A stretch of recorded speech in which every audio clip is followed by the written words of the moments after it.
ವಿವಿಧ ರಾಜ್ಯಗಳಲ್ಲಿ ಮತದಾರರ ಪಟ್ಟಿ ವಿಶೇಷ ಸಮಗ್ರ ಪರಿಷ್ಕರಣೆ. ಇವತ್ತು 3 ರಾಜ್ಯಗಳ ಎಸ್ಐಆರ್ ಕರಡು ಮತದಾರರ ಪಟ್ಟಿ ಬಿಡುಗಡೆ. ಇವತ್ತು ಕೇಂದ್ರ ಚುನಾವಣಾ ಆಯೋಗದಿಂದ ಕೇರಳ, ಮಧ್ಯಪ್ರದೇಶ, ಛತ್ತೀಸ್ಗಢದಲ್ಲಿ ಎಸ್ಐಆರ್ ಕರಡು ಮತದಾರರ ಪಟ್ಟಿ ಬಿಡುಗಡೆ ಮಾಡಲಾಗುತ್ತೆ. ವಿವಿಧ ರಾಜ್ಯಗಳಲ್ಲಿ ಮತದಾರರ ಪಟ್ಟಿ ವಿಶೇಷ ಸಮಗ್ರ ಪರಿಷ್ಕರಣೆ. ಈಗಾಗಲೇ ಇದಕ್ಕೆ ಒಂದಷ್ಟು ಚರ್ಚೆಗಳಾಗಿದ್ದುಂಟು. ಬೇಕು ಬೇಡ ಪರ ವಿರೋಧದ ಚರ್ಚೆಗಳ ನಡುವೆಯೂ ವಿವಿಧ ರಾಜ್ಯಗಳಲ್ಲಿ ಮತದಾರರ ಪಟ್ಟಿ ವಿಶೇಷ ಸಮಗ್ರ ಪರಿಷ್ಕರಣೆ.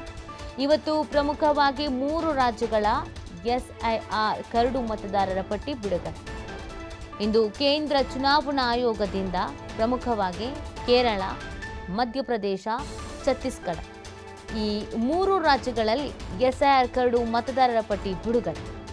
ಸಾಕಷ್ಟು ವಿವಾದವನ್ನು, ಸಾಕಷ್ಟು ಪ್ರಶ್ನೆಗಳನ್ನು, ಚರ್ಚೆಗಳನ್ನು, ಬೇಕು ಬೇಡಗಳನ್ನು ಹುಟ್ಟುಹಾಕಿದ್ದಂಥ ವಿಚಾರ ಇದೆ.